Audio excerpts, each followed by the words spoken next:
Yo, hey, what's up, guys? Welcome to episode number 2 of Double D Vintage Baseball Cards. The first video was just a learning thing. I just wanted to get one out there and get it going. And so, I learned I gotta turn the camera sideways and do some close up of the cards. A lot of things that I just looked over, and I just wanted to get this thing going just because I wanted to do this for a long time. And anyways, little episode today. You can see a little more of the wall today.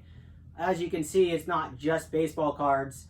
My wife and I had our collection since we were kids. The toys we played with, these aren't things that I buy now. These are toys that I actually played with as a kid. These are my actual toys. So built this custom wall for it. And then these are my wife's toys. We both just happen to keep our toys. So she's a full collector too. She's actually an artist, and I'll have to show her wall off. She's a beautiful art wall. That's just incredible too in this room. But today I want to talk about a few cards. I got for Christmas we always buy each other gifts, so we also buy our own gifts as well and wrap them up and put them under the tree. So this year I made a few purchases, and one was this. I do collect ungraded cards, and eventually I'll get them graded. This Ted Williams 1954. What I do is after I get the card, let me get a little closer view. I assign a grade to it. I take it out, check it all out. This one I graded it at 2.5. Very nice card, no creases at all. Rounded corners, some nicks and scuffs. But besides that, it's cherry. I'm super stoked, and it only cost me about $110. I bought this on Clean Sweep auctions. I really like buying from them. I like the buy it nows. This wasn't an auction. This was a buy it now. Oh, here's the close-up view of the Ted Williams. It's got a little nick in the corner, missing some cardboard there. No creases whatsoever, which is nice. And then you got that nick in the middle. But I'm happy with it. The color, to me, that's the thing. These orange ones. The number one Ted Williams in this set is, to me, I was all about the color. And the back's actually really nice. Really nice. So, there's that guy. And then this is Mickey Mantle, 1962. I picked this one up from one of the locals here. One of the collectors, which is awesome card. Beautiful looking. I graded this a 4. So one day I'll get these things sent into PSA or SGC. One of the two. But no rush on that. It's a really nice, clean looking card. And here is the close-up of the Mickey Mantle 1962 tops. It's got a little thing right there. It might hold it back a grade or two. But other than that, the surface was really nice. The coloring, again, really love the coloring on this card. Centering's actually pretty good on this one. And the back is, I love the backs of cards. I think they're really downplayed. I absolutely love the backs of cards. Even on my wall, I display some backwards because that's the whole point. You read about it, there's always the cartoons, and then there's the stats. And I always do stat games with my nephew. He's 8 years old now, and we've been doing stat games forever. We both pick a card out and go that route. And the third one was a Don Sutton rookie. Same one. Same guy. Bought this from on the island. Another longtime collector. And this one really nice looking. This one I gave it a 6. It's really nice centering, really nice corners. It's just a really nice looking card. And the close-up view of the Don Sutton rookie card. Just overall, this is a beautiful card. This is obviously the best out of those 3 as far as condition goes. Well, I mean, it's cherry. Centering, I don't think it can be any more spot on. Color is perfect. Corners look really nice. And then the back. It looks really good. So there we go. Pretty psyched. I'm really into the colors on cards. That's probably, I loved corners growing up forever, like I talked about last time. But coloring to me is the ultimate. So if you're going to be collecting stuff, I really recommend, I mean, go whatever you like. But that's what I like to do. I really like the color. I've had some faded versions of cards. You know, you always make mistakes. I've made millions of mistakes in my time buying cards that I just eventually, I get them, they look good online, and then I get them and I'm like, not happy with it. So I end up buying another one, which I like to buy multiple of the same card anyways. But yeah, so there's that. And then this card here, I'm kind of going down the old road like I was talking about. Another Goody or Goudy 4-in-1. It's Mel Ott. It's a PSA 3. Very nice looking card. Really good color. Centering's pretty good. I'm stoked on the centering. The corners actually look really good. No creases on the top, but there is a crease on the bottom, I noticed. So it's like one of those just on one side. Doesn't go all the way through the card. So I'm not sure if this deserved a 3 based off of that. But since it didn't go through the other side, I guess that's what it is. It looks really nice. Looks, you know, it looks like a 4+ if it's just based off the front. But yeah, really stoked with that. Oh, here's the close-up of 1935. Mel Ott. Yeah, the colors on that, it's just really pretty. Centering's a little off there, but that doesn't bother me one bit. Corners look really nice. And then you got the puzzle piece on the back. Okay. So there's kind of some of the recent stuff that I purchased.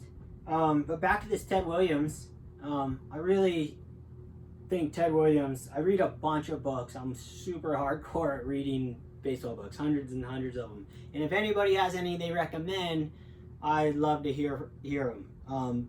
Most of it's all audible stuff because while I work, I just pop the headphones in and listen and learn about history and any baseball card books. Man, I suck those up. They're just awesome. I listen to all the podcasts. A lot of the guys that have inspired me have podcasts. That's how I started. I never really watched all the videos until the last year.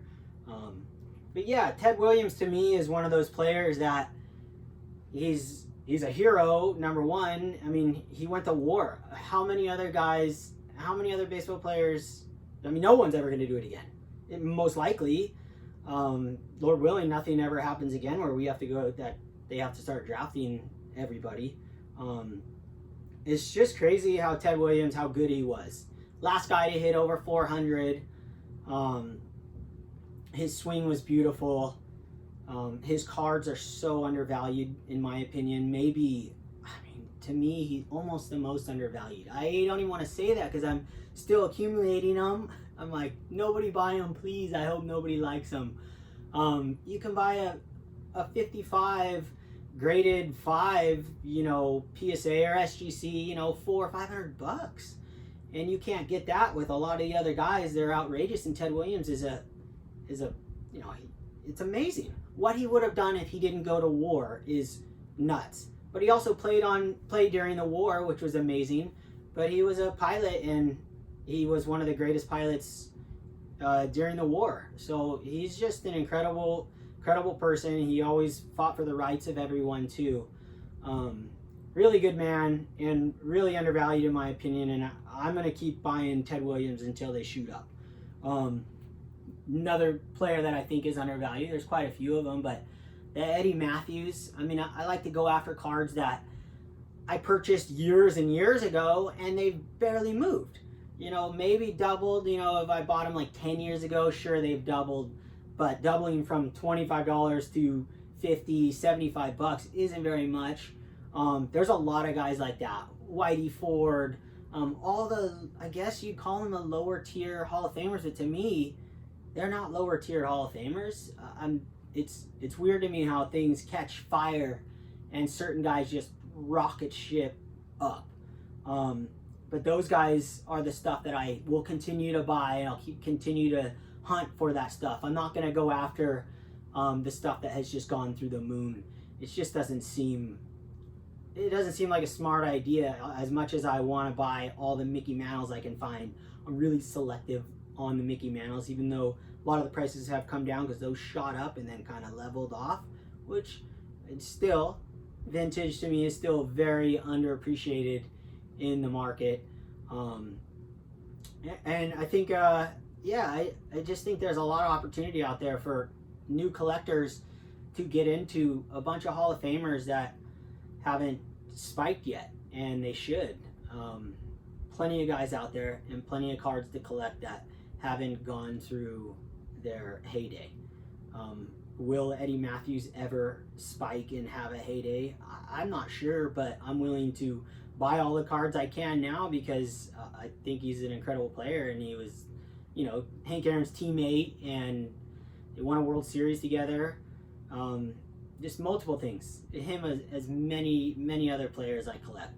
I think maybe I'll give you guys a tour of the wall right now, just a quick one. I'll grab the camera and move it along, see if I can get the lighting right. Let me grab this thing so it holds steady. All right, guys. Well, I repositioned the camera. I got it in my hand, so if it's a little shaky, just bear with me. But give you a little tour of the museum wall in here. And I'll just do focus on the cards today. I have my Little League glove way at the top. Played with that for years in Little League. I got my Ted Williams root beer sign, which I had in my room as a kid growing up. And then, you know, some Little League trophies up there. I got my Little League bats. I got 2 of them up there. And then, of course, my baseball collector's book that probably 90% of you guys who've been collecting forever in the 80s had that same folder. I got 1981 packs, tops, all the way through, you know, stuff that I bought when I was younger, and some Fleer stuff up there. And then as far as my wall goes, I always reorganize this thing, constantly doing it every few months. I like the history of tops, so I really like the different designs and all the uniqueness things about them. I've learned quite a bit about this stuff from reading books and everything, but I definitely don't know everything there is to know. But for this wall, you can see I started with 1952 at the top. You got the Warren Spahn, and then the Billy Martin 1953, and then it goes 54 all the way across there, all the way to 1969 Rod Carew. You can see that one there. That's one of those off-centered, 8 off-centered OC. That's top to bottom off-centered. I bought that for $20. I figure, how can you go wrong with that? It's so good looking when you have it in the flesh. Colors are perfect. Yeah, I just love it. And then those sideways cards, those are just ones that I appreciate. I like them.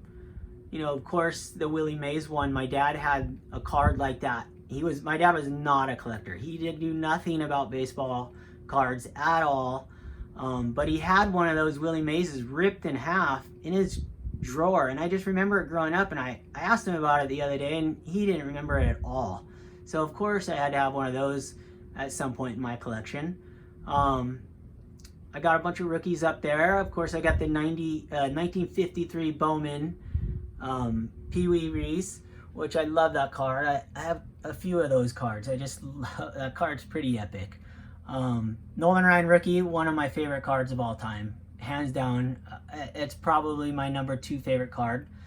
So after you go from 1969 up there, boom, 1970, and then back in chronological order, all the way to Ozzie Smith, 1979. And then I just put some other random stuff in here. Sometimes I like to have a little more just random stuff in there. But some, you know, Jackie Robinson, of course, Mickey Mantles,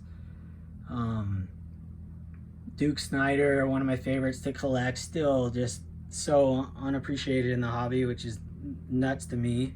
Robin Yount, which is my favorite card of all time in history. Of course, I'm wearing the t-shirt. It's definitely, I have a problem with that card. Every time I see one that I like, I have to purchase it. I'm sure there's quite a few of you guys out there that have the same issue with certain cards. But that's my #1, hands down. When I was a kid, I was at a friend's house. I was probably 6 or 7. he had a stack of 1975 Topps cards in his room. And you know, of course, I grabbed him and checked him out. He wasn't a card collector. He just had them. And there was a Robin Yount. And I was just like blown away. I was like, oh my God. It was like the greatest card I ever touched up to that point. And I think it was worth $27 at the time in those old Beckett's. It was the, it wasn't even a Beckett then. It was that old. It was those old yellow ones. It was, I have it back there. I'll have to show it off. I used to have one all highlighted and everything, but I bought one not too long ago just for the nostalgic reasons to check out the prices, and I was right on. It was $27. Yeah, so the next row I got Miller Huggins right there. I love that card. That's one of my only what do you call those? Those are you know, the T206 cards. Miller Huggins is affordable. He was Babe Ruth's coach for quite a few years, and he was a smaller guy, and I'm a smaller guy, so I do tend to collect the smaller guys as well, just for fun. I appreciate it. I probably grew up at the wrong time. I was pretty good at baseball, but I was just too small. So I became a surfer, so I surf every day since, you know, forever now. So and then my Duke Kahanamoku, I'm not sure how to say his name. Purchased him from one of the locals here. We actually met him numerous times because obviously where I live. Love that card, one of my favorites. Got the Warren Spawn. I got the unopened 1951 pack. I just love that. Hopefully that thing's legit. GAI, you know, never really know, but I think it is. Of course, got some cherry cards here. Here's another one that this is one of my favorite cards. It's beautiful. I'll have to take this one out at some point when I redo it. It's an 8 off-centered, top to bottom, but it looks perfectly centered, and I mean, it's cherry. It looks so good. I did not pay very much for that either. Go down the list here. Got 58s, of course. Got the All-Stars, which I just love.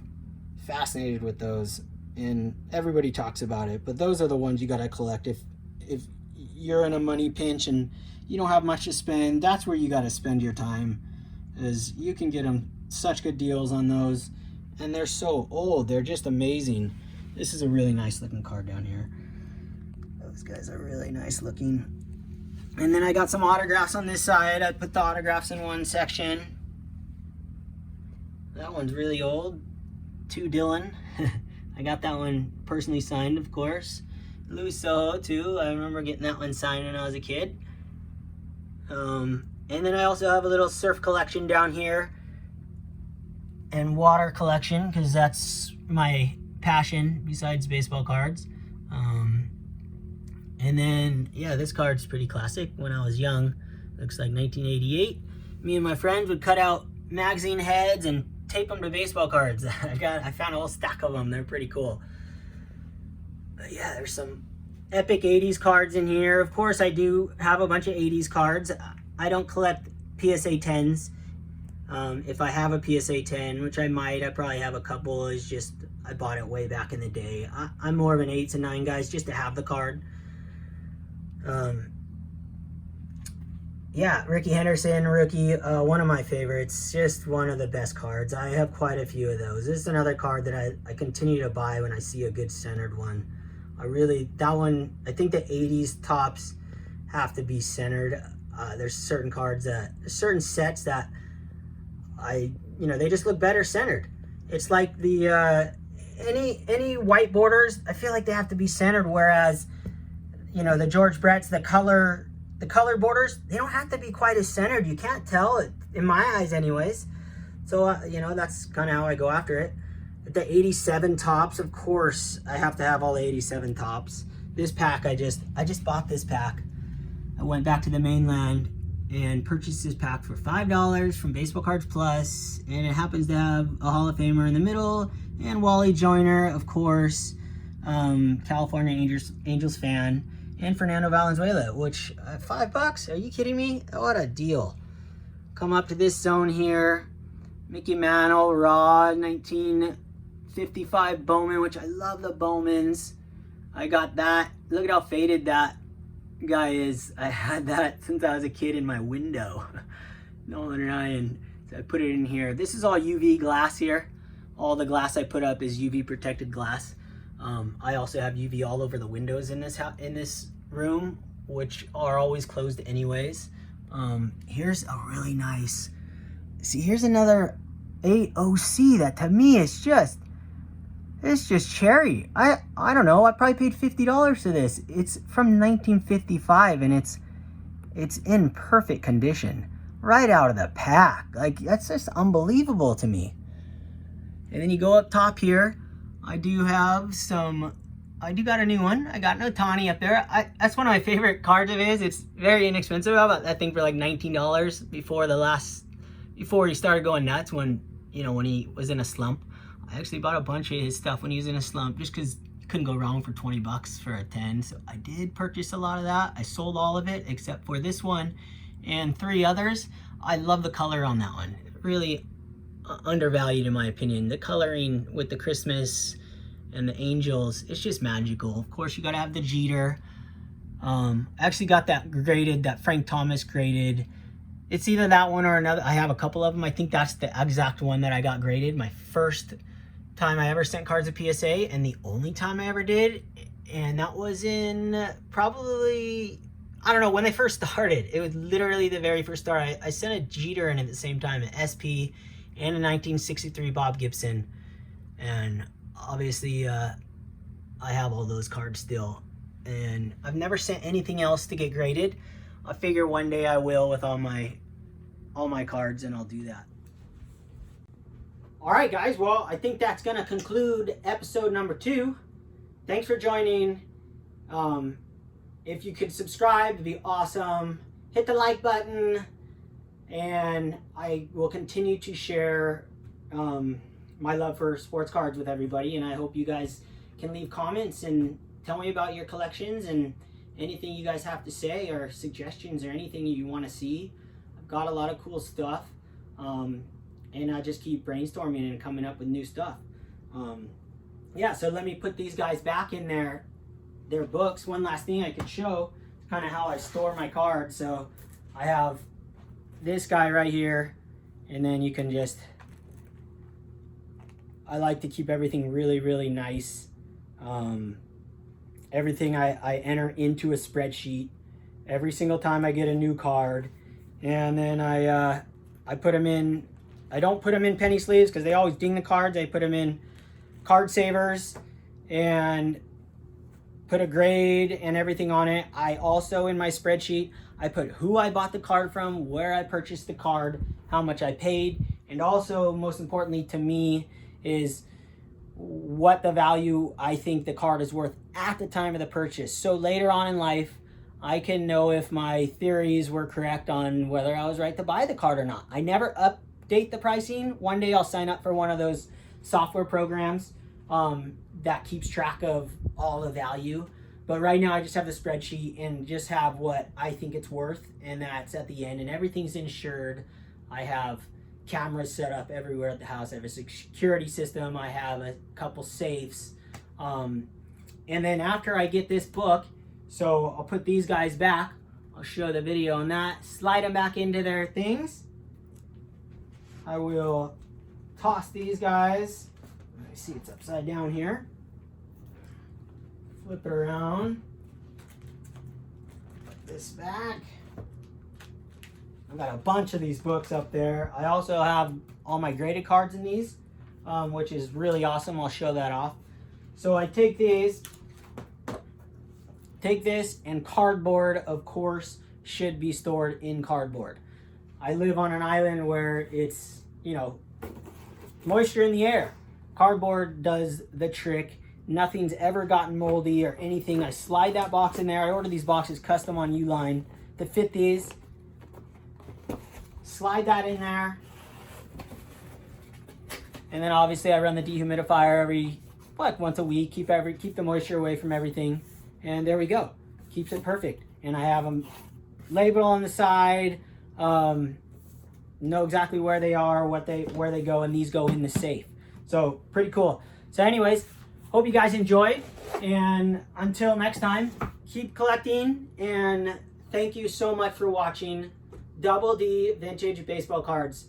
Double shaka to you guys. You.